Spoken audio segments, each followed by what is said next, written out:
So have you ever been avoiding doom scrolling by window shopping for a cute top online and about ready to add something to your cart, and then you realize that you were just mindlessly shopping and that cute top really doesn't go with anything else in your closet?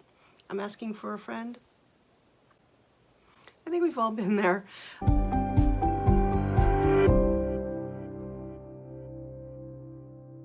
Being on autopilot when it comes to our wardrobe and not being mindful of how we wear textiles and how we interact with textiles in our clothing, it's just something that we take for granted these days. We can pop out to the store, we can purchase something.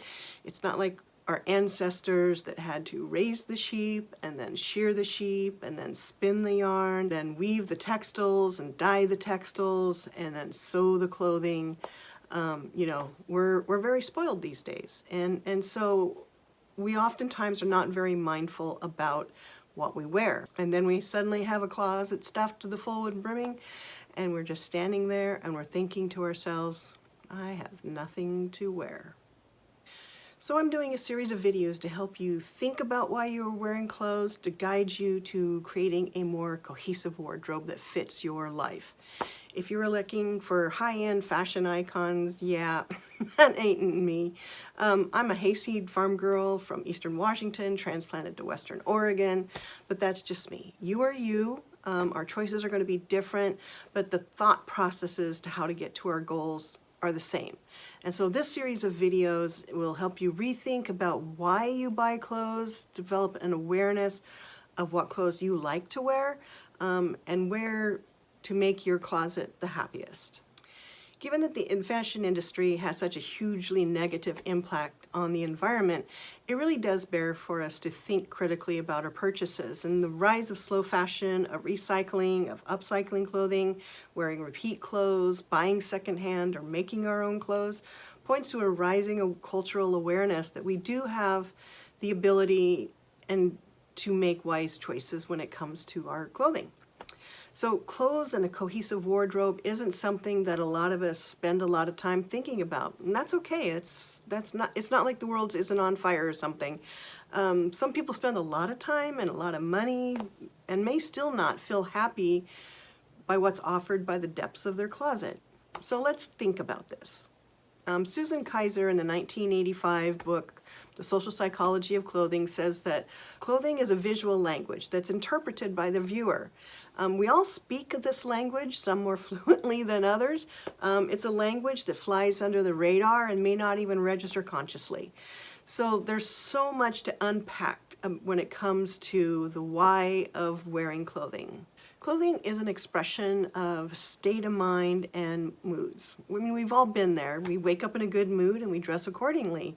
Sometimes fun and flirty. We want the whole world to know we are happy. I mean, that's probably not a conscious thought process, but suddenly you are leaving the house in bright colors, swirling skirts, or whatever clothes make your wee shiny heart happy. And the opposite is true. I mean, I'm waving at emo and goth fashions. And another reason why we wear clothes is either to fit in or stay in high school, that existential portal of terror of being othered. I mean, I grew up dirt poor with no hope of ever being fashionable in the eyes of the mean girls at school. So I went in the opposite direction. I became even more the weird one. I completely related to Ali Sheedy character in Breakfast Club.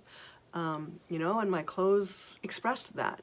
Self-perception is a big piece of why we wear clothes. I mean, we take our inner thoughts and how we think about ourselves and wear them externally in our clothing. Using myself as an example, I think of myself as pretty down to earth. I'm not terribly fancy. My clothing reflects that in that most of my clothes are washable, casual, and comfortable. I don't think I even own a fancy dress. I do not own a fancy dress. I have a few things I can tart up with accessories if I must. Others dress differently based on how they see themselves. Doing my sewing projects this year, I kind of get my jonesing for fancy dress out through costuming. And that's a lot of us, in our day-to-day clothing Our self-perception is, we're down to earth, we want comfy clothing, but we do our costuming so that we can, release that fantasy side. Another reason why we wear clothes and how we think about clothes is it's a communication of identity values. The rise of sustainable and thrifted clothing is a great example of this. The fashion industry's impact on the environment is really harmful. It's really, really harmful. It's one of the most polluting industries, right there after petroleum products, gas, and all of that. A lot of those petroleum products are used in the fashion industry. Polyester clothes is old dead dinosaurs. So if you care about those things, wearing organic cotton or locally sourced wool knits or thrifting or upcycling is a way to display those values by wearing clothing. Clothing are status symbols. High-end fashion is expensive. Conspicuous consumption has always been with us from the first days where some cave person stuck some holes in some calorie shells, strung them on a bit of hemp twine or sinew, and wore them around their neck.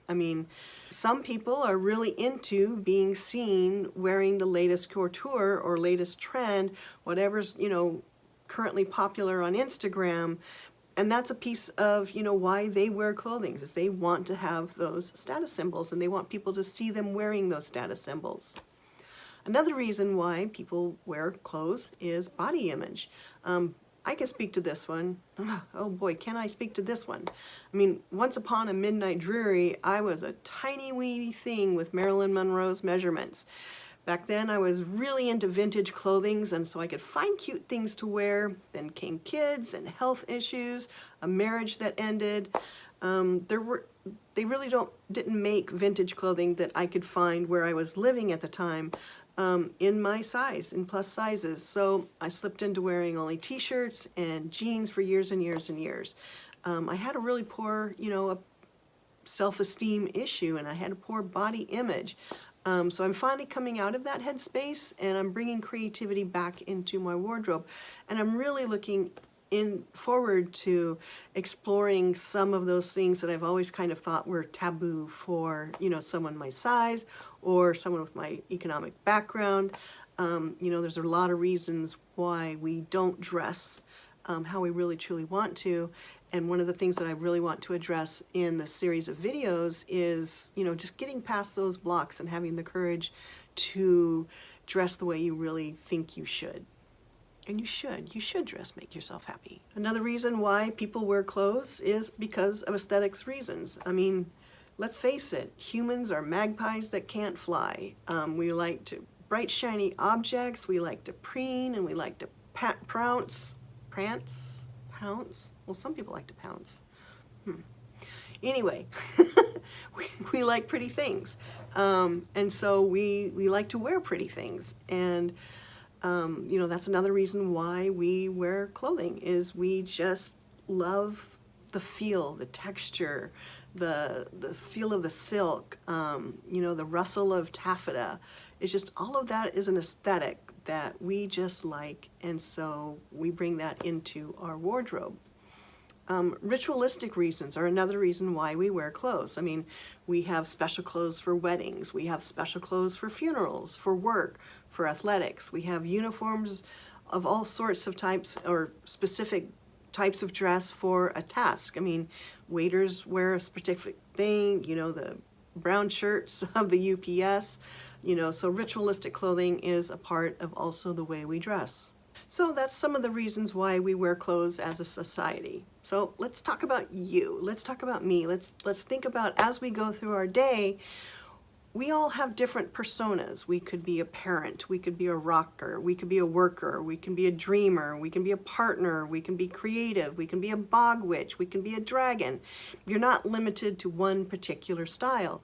We all have multiple personas, and we may cycle through those personas in a day. You may start the day as an athlete, you transition to a worker bee, at least these days from the waist up, and then to couch lounger in comfy clothes to read or craft, and then put on the neoprene for adult sexy time. Each one of those personas wears different things, although I suppose you can craft in neoprene. I haven't tried it yet. We need to do some navel gazing to understand the different reasons that we wear clothing so that you can set up your wardrobe correctly. I mean, work clothes are different than play clothes. I'm all down for the non-skeevy brand of cottagecore, to garden witch, to hayseed farm girl, to Victorian lady detective, to damsel causing distress in a 12th century blio. I'm complicated, and so are you. And our clothes are also complicated. And that's not scary, that's exciting, because you don't have to be limited to just one way of dressing. And so your wardrobe is exciting and it's waiting for you to give it some attention. So find some commonalities through these different things that can be tarted up with accessories. For instance, a simple linen dress, could work for all kinds of different aesthetics. Different roles that you have performed during the day or the week. Are you Wonder Woman one day, Jane Goodall tomorrow? Do you need or want more than one aesthetic? And then so spend some time thinking about what those aesthetics are. You can do Pinterest boards, inspiration boards, collages. There's so many different ways and so many videos out there for putting together, inspirations and trying to figure this out. So you don't need to throw everything out and start over. You've invested in those pieces, you bought them for a reason, so this is a good time to end the video and to encourage you to spend some mindful time thinking about why you wear clothes, other than to, not be arrested when you go get groceries. Do you have more than one aesthetic? I know I do. I've got my comfy casual couch lounger stuff. I have, my sort of Lady Victorian detective looks. I have all sorts of different types of aesthetics that I like to dress. And so let's think about this and let's start planning a wardrobe a little bit more mindfully. You always find joy in planning and creating such wonderful things as your brilliant mind can conjure. So until next time, I hope you find joy.